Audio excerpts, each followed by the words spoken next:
नमस्कार दोस्तों, आप सभी का स्वागत है मेरा यूट्यूब चैनल पर। ये जो मदरबोर्ड आप देख रहे हैं सैमसंग गैलेक्सी A51 का मदरबोर्ड है। तो इस वीडियो पर मैं आपको बेसिक सोल्यूशन दिखाऊंगा, स्टेप बाय स्टेप। अगर एक हैंडसेट डेड हो जाए तो आप उसको कैसे आसानी से रिसॉल्व कर पाएंगे। वीडियो को पहले से ख़त्म तक ज़रूर देखिए। और इसका जो पावर सेक्शन है, इस पावर सेक्शन का एक डायग्राम है मेरे पास। एक जो पावर आईसी है उसके आसपास कितने सारे वोल्टेज आना चाहिए वो मैं आपको वीडियो में बिल्कुल क्लियरली दिखाऊंगा। तो चलिए इस वीडियो को शुरू करते हैं। पहले तो इसका जो शील्ड है वो हमें रिमूव करना पड़ेगा।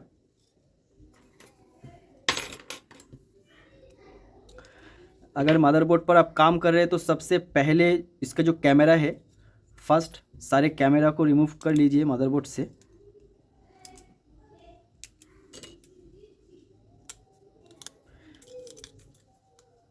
कैमरा रिमूव हो गया है। तो देखिए, एक मदरबोर्ड, हैंडसेट का मदरबोर्ड कई रीज़न होता है डेड होने का।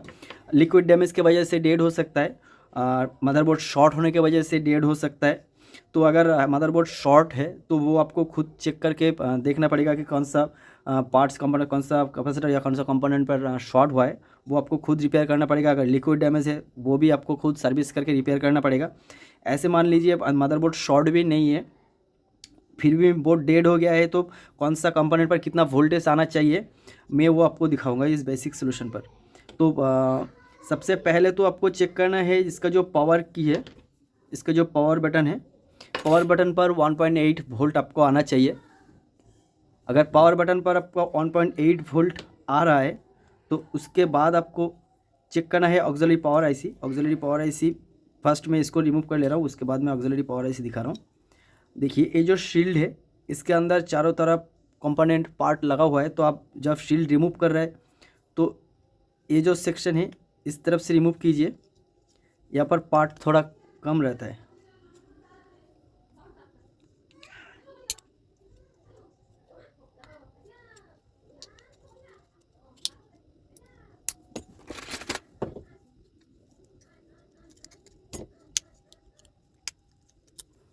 देखिए, जैसे कि मैंने बताया था कि अगर आप शील्ड रिमूव कर रहे हैं तो कहीं पर से भी आप ट्विज़र डाल देंगे तो आसपास का कंपोनेंट टूट सकता है।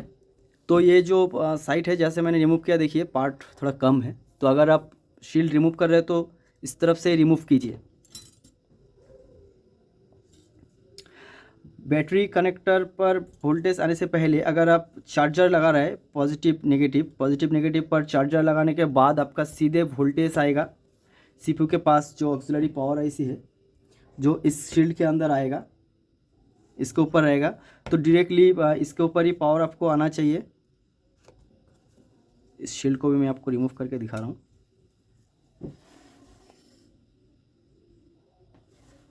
इस शील्ड का चारों तरफ पार्ट लगा रहता है। सिर्फ ये जो साइड देख रहे हैं इस पर थोड़ा अंदर से कॉयल रहेगा, लेकिन थोड़ा जगह है इसके पास, लेकिन मैं ट्विज़र अंदर नहीं डालूँगा, इस साइड से रिमूव करूँगा।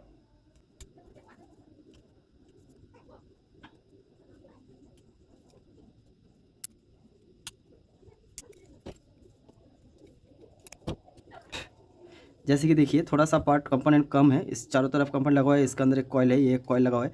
तो ये रहता है आपका ऑक्सिलरी पावर आईसी।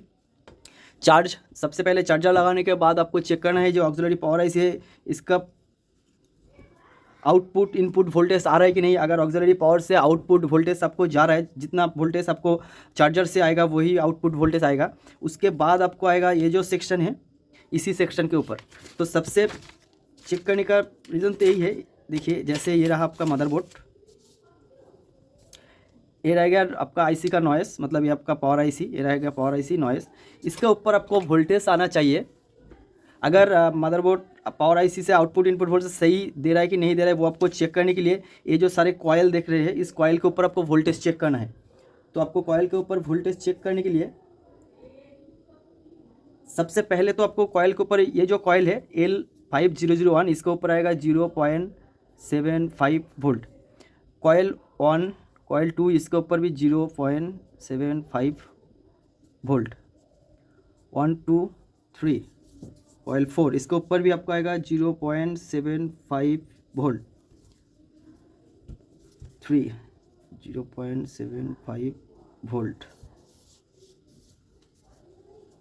इसके ऊपर भी आएगा आपको 0.75 वोल्ट। जो कॉयल लगा हुआ है, एक कॉयल 1 2 3 4 5 7, इस पर भी आपका आएगा 0.75 वोल्ट। 10 कॉयल 8, जो कॉयल 8 है इसके ऊपर आपका वोल्टेज आएगा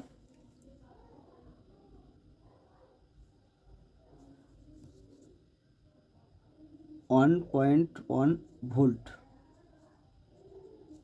जो कॉयल 008, इसका मतलब ये जो वाला कॉयल लगा हुआ है, देखिए ये चारों तरफ कॉयल है। मदरबोर्ड छोटा है इसलिए मैंने इसका प्रिंट आउट निकाल के आपको दिखा रहा हूँ कि आप आसानी से समझ जाइए। मदरबोर्ड के चारों तरफ जो कॉयल लगा हुआ है, इसी के हिसाब से ये सब मदरबोर्ड के जो कितने कैपेसिटर है कॉयल है वो सब इसमें है, तो इस पर आना चाहिए। और कॉयल 5000 इस पर भी आएगा 0.75 वोल्ट।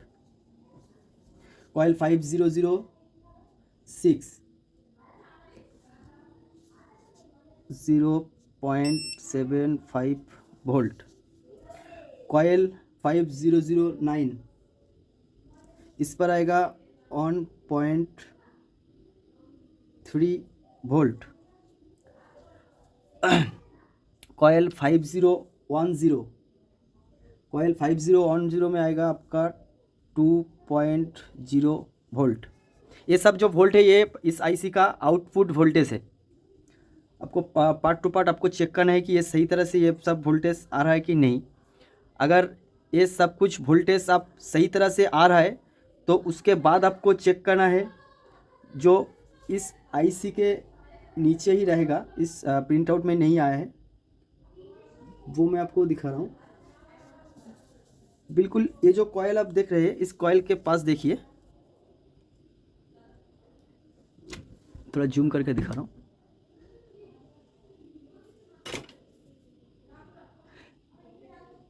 देखिए